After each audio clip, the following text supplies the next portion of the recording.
Hello guys, আশা করি সবাই ভালো আছেন। আবারও আপনাদের মাঝে একটি লাভ স্টোরি নিয়ে আসলাম। আজকের লাভ স্টোরিটা হলো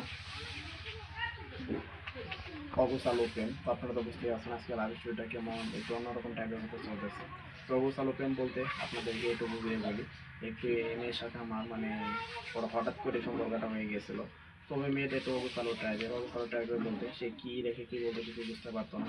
তো সকালে যদি বলতে এক কথা তার কথা বলবো না, তো সাথে সাথে ব্লক করে দিত আমাকে। তো আবার রাতেই দেখি আবার ব্লক সারিয়ে সে ফোন দেয়, সে আবার সরি বলে। তো আমি এগুলা নিয়ে অনেক চিন্তায় আছি, প্যারায় আছি, তো কেমনে কী করবো।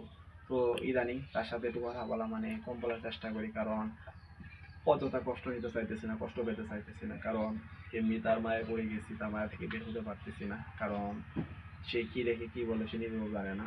তো তাকে আমি সবসময় বোঝানোর চেষ্টা করে বলি যে একটু ভালোভাবে কথা বলতে, তো একটু মন থেকে সব কিছু বলতে। তো সে আমাকে বলে যে সে মন থেকে সব কিছু বলে, তো হঠাৎ করে তার কী হয়ে যায় সে নিজেও বলতে পারে না। তো তার বড় ভাই একদিন আমাকে ফোন দেয়, ফোন দেওয়ার পর ওরা বলতেছে যে একটু আমাদের বাড়িতে আসতে। তো কী আর করবো, তো তারপর অনেক ভয় পাইতেছি, কারণ কী না কী হয়। তো বই পাইতে পাইতে তাদের বাড়িতে চলে যায়, যাওয়ার পর সাথে সাথে তারা আমার নাম জানতে চায়, আমার পরিবার সম্পর্কে জানতে চায়। তো আমি কী করি না করি এগুলো জানতে চাই। তো আমি বলি, সব কিছু বলার পর বলে যে আচ্ছা তাহলে কালকে তোমাদের এখানে যাবো, তোমাদের সাথে কথা বলবো। তো আমি বললাম যে আচ্ছা সমস্যা নেই, আসেন। তো তারপর দিন সকালবেলায় তারা আমাদের এখানে আসার পর সবার সাথে কথা বলে।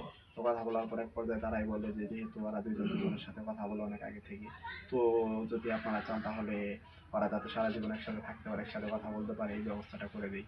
তো আমি এগুলো শুনতেছি আর কিছু বলতেছি না। তো আমি বললাম যে আচ্ছা, ওই যদি ওর থেকে চাই তাহলে আমার কোনো সমস্যা নেই। তো সাথে সাথে তাকে ডাক দেয়, কারণ সে সাথেই ছিল।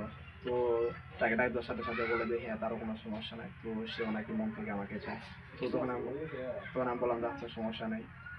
না, পরিবার হালকা একটু না করছিল প্রথমে, তারপরেও সবাইকে রাজি করিয়ে মানিয়ে নিই। তো আপনারা যত পর্যন্ত যারা আমার লাভ স্টোরিটা শুনলেন তাদের অসংখ্য ধন্যবাদ। আবার দেখা হচ্ছে আপনাদের মাঝে পরবর্তী কোনো live story নিয়ে।